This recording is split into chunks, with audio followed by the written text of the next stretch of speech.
Welcome. There is a massive and urgent update in the ongoing legal battle between the Outsourcing Facilities Association and the U.S. Food and Drug Administration. Now, if you need a little bit of context, you can go back to yesterday's podcast. We've been all over this news.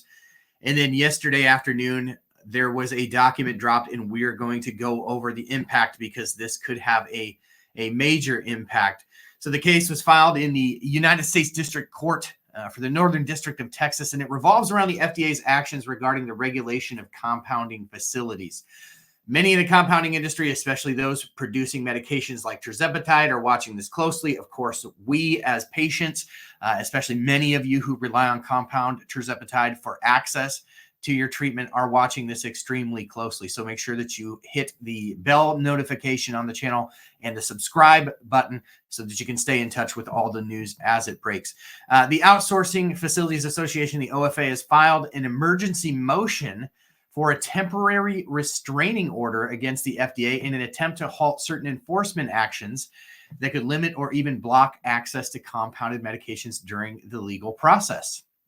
And so you can read it. I've got it up here on the screen for you, but we'll just sort of go over it here. This was released yesterday, October 8th of 2024. The court is led by Judge Mark T. Pittman, and he's agreed to expedite the case, understanding that this has massive implications for those of you who are using and relying on compound Tirzepatide, many of you have had the rug just kind of pulled out from underneath you. Here's a quick breakdown of what this order means. So the defendants, the FDA, have to respond to this temporary restraining order request by Friday, October 11th. That's just a couple days from now. The plaintiffs, the OFA, their reply is due today, a week from Tuesday, Tuesday, October 15th of 2024. This expedited timeline means that the court will be making decisions quickly, which is good, and we should know whether the temporary restraining order is granted. Now, what does the temporary restraining order do? Well, if the court grants the temporary restraining order, it could temporarily prevent the FDA from enforcing the actions that are limiting the production of compounded Tirzepatide. That's the huge news. So as this thing is hashed out in court, compound pharmacies may be able to continue producing and distributing Tirzepatide, providing ongoing access to those of you who are now sort of up the creek without a paddle and not knowing where to turn. This, again, all sort of stems from the idea that the FDA acted too swiftly without giving patients an appropriate amount of time to respond and make plans with their provider.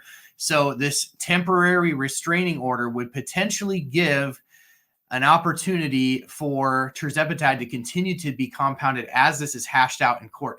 And this is where it really makes a huge difference, because if that is indeed allowed to sort of go on, if we can get access to Tirzepatide and compound pharmacies continue to compound Tirzepatide while this is hashed out, it's one of those rare instances where the sort of sludgy nature of the American court system will actually work in our benefit, as this stuff all takes a long time to hash out. Of course, we talked yesterday about an ongoing legal battle over the semaglutide patent. Could we see early access to true generic versions of semaglutide? Well, that lawsuit all started back in October of last year, and it's just starting to get hashed out now. So if we could buy ourselves some time here, that is a major benefit. And I would not be surprised if you wouldn't see other court action from other associations, other interested parties in this also. So I'm sure they're going to come at this from multiple angles. It'll be very interesting to see how this all shakes out. Of course, our plan for On the Pen, our Thursday night show over the next few weeks, is to bring on key players in the compounding world. We've reached out to Scott Bruner, who is the CEO of the Alliance of Pharmacy Compounding, and hopefully we can get him on the show. We've reached out to representatives of Eli Lilly to sort of bring their case. And so we want to get all the interested parties on the record, on the pen, And so that's one other reason you need to make sure that you tune in and subscribe and hit the bell notification. That's the update for today. Of course, as more breaking news happens, stay tuned for shorts, because these don't always require a 15 or 20-minute video, but just to stay informed, we want to make sure that we're bringing the information. So keep in touch with the shorts that we put out on this channel.